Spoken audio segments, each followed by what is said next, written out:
hanya ada dua kiper berkelas dunia. Satu, diriku, dan lainnya adalah bocah Jerman yang bermain di Manchester, Bert Trautmann. Kata Lev Yashin kala itu. Seperti yang kita ketahui, Lev Yashin adalah kiper legendaris asal Uni Soviet yang menjadi satu-satunya kiper yang berhasil memenangkan Ballon d'Or sepanjang sejarah. Lantas, siapakah Bert Trautmann? Mengapa Lev Yashin sampai mengakuinya sebagai kiper kelas dunia? Trautmann lahir di Walle, daerah kelas menengah di sebelah barat Bremen, pada 22 Oktober 1923. Hidup dengan ayahnya, yang bekerja di sebuah pabrik pupuk di dermaga, dan ibunya yang seorang ibu rumah tangga, olahraga menjadi penyaluran kesenangan satu-satunya Trautmann mengingat ia hidup di tengah keluarga dengan ekonomi pas-pasan.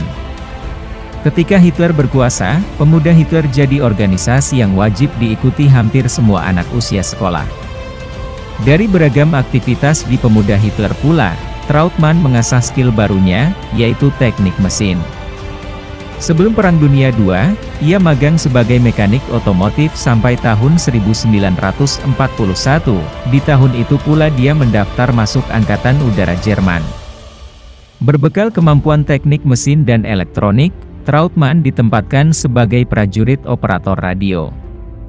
Ia lantas dikirim ke Spandau, tetapi karena kecelakaan saat bergurau dan mengakibatkan seorang atasannya terluka, Trautmann dipecat pada pertengahan 1941. Namun, ia belum puas bertualang di medan perang. Pada Oktober 1941, ia mendaftar masuk ke Matra Darat dan diterima di Divisi Infanteri ke-35 Angkatan Darat Jerman yang dipimpin Jenderal Walter Fischer yang ditempatkan di front timur, Ukraina. Ada masa ketika dia ditawan pasukan Soviet, beruntung Trautmann bisa melarikan diri dan bergabung lagi ke pasukannya. Ia lantas dipindah ke Perancis pasca invasi Normandia dan ditempatkan di Cliff, perbatasan Jerman-Belanda. Sempat ditangkap lagi oleh pasukan Prancis pada Maret 1945, ia kembali meloloskan diri hingga akhirnya ditangkap pasukan Amerika. Berakhirlah petualangan Trautmann di medan perang. Ia ditawan dan bergonta-ganti tempat penahanan, mulai dari Ostend di Belgia, Essex, Marbury Hall, Cheshire, Fort Crosby, hingga Ashton-in-Makerfield, Inggris. Di kamp itulah Trautmann kembali bermain sepak bola, bersama rekan-rekan sesama tahanan dan penjaga kamp. Meski belajar menjadi kiper secara otodidak, kemampuan Trautmann cukup membuat para penjaga kamp terkesan, sampai dia dijuluki Bert. Sejak itu ia dikenal sebagai Bert Trautmann, nama yang digunakannya ketika diajak para penjaga kamp mengikuti laga-laga eksebisi melawan tim-tim lokal di luar kamp. Trautmann merintis karirnya sebagai kiper, memang bermula dari tim tawanan perang. Ia memilih berdiam di Inggris meski ditawari repatriasi pulang ke negerinya setelah dibebaskan pada 1948. Sembari bekerja sebagai buruh tani, Trautmann bermain di Liga Amatir, Liverpool County Combination bersama tim St Helens Town. Sebagai eks-tawanan dan tentara Jerman, Trautmann mendapat perlakuan tak mengenakan dari publik. Tetapi perlahan ia bisa mengubah masa lalu kelam itu menjadi kekaguman berkat aksi-aksi apiknya di bawah Mistar hingga mengantarkan St Helens Town promosi ke Divisi 2 Liga Amatir, Lancashire Combination, pada musim 1949-1950. Beberapa klub Football League mendengar kisahnya dan dari sekian klub yang dirumorkan tertarik, Manchester City yang pertama meminangnya pada 7 Oktober 1949. Trautmann langsung jadi pilihan utama sebulan berselang, setelah kiper utama Frank Swift pensiun. Tetapi, makin besar panggungnya, makin besar pula tekanan yang diterimanya dengan perundungan supporter yang sering meneriakinya dengan sebutan Kraut dan Nazi. Hal itu membuatnya harus menata mentalnya lagi dari nol. Beruntung dia didukung kapten tim, Eric Westwood yang lebih dulu mengondusifkan internal tim. Tidak ada perang di ruang ganti ini, kata Westwood.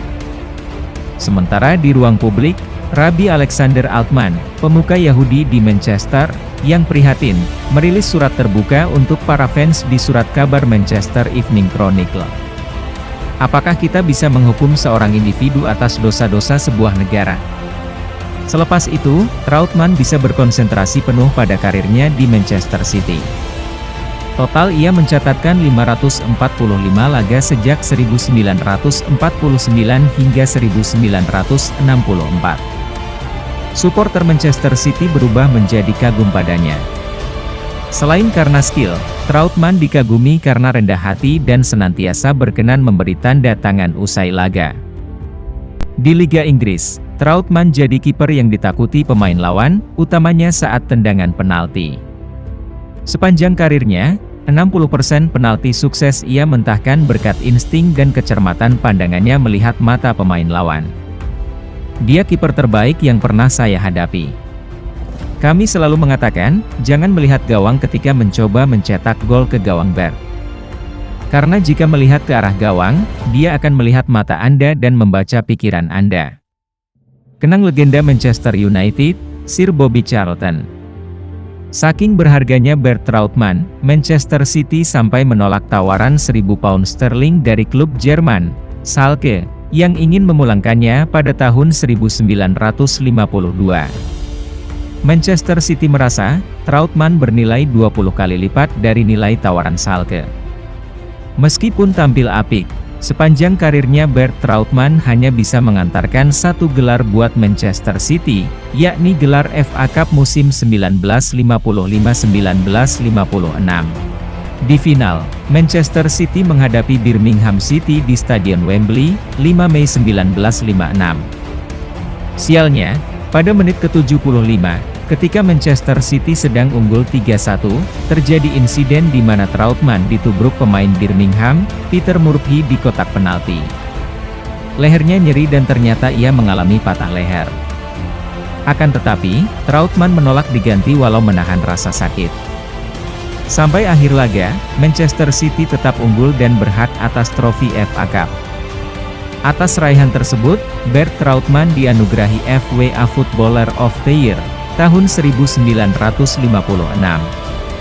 Usai pemeriksaan X-ray 3 hari berselang, tim dokter menyatakan tulang tengkuk Trautmann mengalami dislokasi di 5 titik, mengharuskannya absen di separuh musim berikutnya. Meski comeback, Trautmann sering jadi kiper cadangan. Akhirnya, dia memutuskan mengakhiri 15 tahun karirnya di Manchester City pada 15 April 1964 dengan sebuah laga eksebisi antara tim kombinasi Manchester City dan Manchester United melawan tim International 11. Sebenarnya pertandingan tak pernah benar-benar berakhir. Suporter menyerbu ke lapangan sampai harus diamankan jalur buat kami bisa keluar lapangan. Secara emosional, itulah momen luar biasa saya. Tentu saya menangis dan saya tak malu mengakuinya. Berapa banyak momen luar biasa yang pernah Anda alami seumur hidup?